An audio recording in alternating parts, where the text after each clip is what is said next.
In this video, we're going to go through shoulder ranges of movement, including active, passive, and resisted.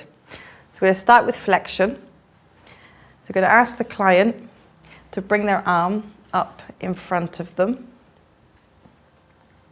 And that would be active movement because the client's performing the movement. And then you could bring that one back down. So we would in real life compare the uninjured side to the injured side, and it's important to perform active, then passive, then resisted, rather than pushing them all together and doing it in one movement. So that was the active flexion. Now we're going to go into passive flexion. So the client is going to actively bring the arm back up, and now we're going to support the shoulder and the elbow so the client can relax. Now we're going to take it further than the active end of range, feeling for the end of range of the shoulder flexion. So that was passive flexion. Now for resisted flexion, we're going to perform those two again. So we've got the active movement, we've got the passive movement, and now the resisted movement is where the client pushes against you. So supporting the elbow, so we don't have elbow flexion or extension, we want the shoulder flexion resisted, and relax. So here we had about a 3-second isometric contraction, and we're feeling for the quality of that contraction. Sometimes there's a little bit of shakiness, sometimes the client has no strength or there's weakness there. So for extension, again, we want the active movement first. The client's going to have their elbow extended and they're going to bring their arm out behind them. Lovely, and back. So here you could measure or you could take note. And again, remember we're comparing uninjured to injured side. For the passive movement, we're going to bring the arm out behind again, this time again supporting the elbow, so you've got the humerus moving, supporting the shoulder as well. Ask the client to relax their arm as we take it into a passive movement. So we're taking it from the active end of range, feeling for hopefully a nice soft end of range in passive, back to center. And then again, I'm going to ask the client to bring their arm back into extension. So we've got the active movement and the passive movement. And now the resisted, where the client's going to try and bring their arm back to the start position, but we're not going to move, and relax. So if the client does produce a lot of force, more than you can sustain, and your arm moves, we're going to end up with a concentric contraction. So you want an isometric. So you can just ask your client to perform that movement again, and this time ask them to match your resistance. So for abduction and adduction, the arm's going to come out to the side. So actively, you've got abduction up to about 90, and then obviously it adds to the body as we're coming further up. Lovely, and back down. So you can see it was a nice distance away from the ear. Good, and all the way up. And for passive, we're going to support the shoulder, let the client relax, support the elbow and the arm, and then push it closer. Good, and relax.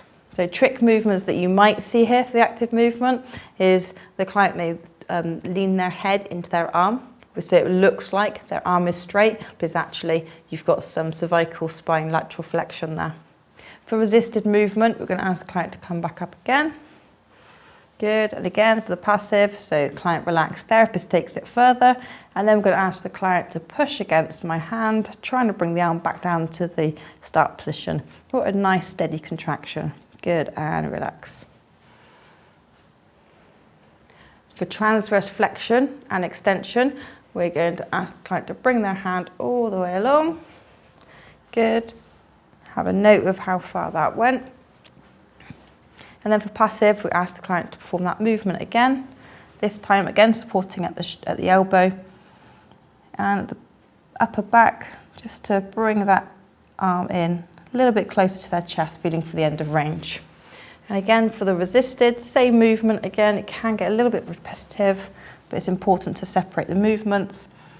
Passive movement, and then they're going to try and push against you to bring their arm back to the start position. So if they contract and relax and bring the arm back. All of the time you're looking at how far the limb moves and if there's any pain. For transverse flexion, go to bring the arm outwards for active. Good, and back again. So again, we would then do that on the other side. Transverse flexion passive, going to come out, Good. Again, support the shoulder. So this prevents any trick movements. We don't want elevation of the shoulder girdle. Good. And we're going to take it a little bit further and relax. So that was passive. And then for resisted, we're going to do those two again. And this time the client's going to try and come out of that movement. Good. So relax first to get the end of range. If the shoulder is very painful, you might find that it's very difficult for the client to relax. Take it into some passive ranges and then ask the client to push against you. Yeah, so a nice contraction for about 3 seconds and then ask the client to relax and bring the arm down. That was transverse extension. Lateral and medial rotation we can do on the couch and standing, but for ease you could also do it sitting. Just going to, for lateral rotation or external rotation, the elbow stays into the body and we're just going to bring the arm outwards here. So you can see that the humerus is laterally rotating. Lovely. So that's the active movement. And then for the passive, again, I'm going to bring that out, bring the arm out and supporting at the elbow this time to make sure we don't get any abduction. Keep that tucked in and then just gently increase the lateral rotation. And then for resisted, ask the client to perform the active movement again. We're going to make sure the elbow is tucked in and then we're going to passive movement. And I'm going to ask the client to push their wrist against our hand to try and bring the hand back in or the wrist in. Good, and relax. So that was external rotation, active, passive, resisted. For internal rotation, same position, but this time we're going to bring the hand in. This one, you don't always get to the end of range because obviously the torso is in the way. But if you have got a very limited range, then you will be able to see your progress as you treat this client. So active movement, we're going to bring the arm in, back to center. And then for passive movement, you'd bring the arm in. And you could push, but we know there's no problems here. So Dawn is actually at the end of range that we've got, but we would just support the wrist and push a little bit further.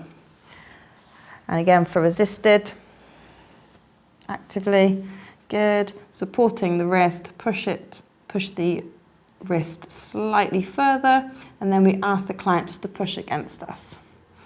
You can see there, nice contraction, and relax. Good. So just supporting the elbow there to make sure that we don't have any shoulder flexion in there as well. If the client's feeling weak in a certain area, then they'll use other musculature to increase that movement or increase that strength and contraction. So that was ranges of movement of the shoulder, active, passive, and resisted.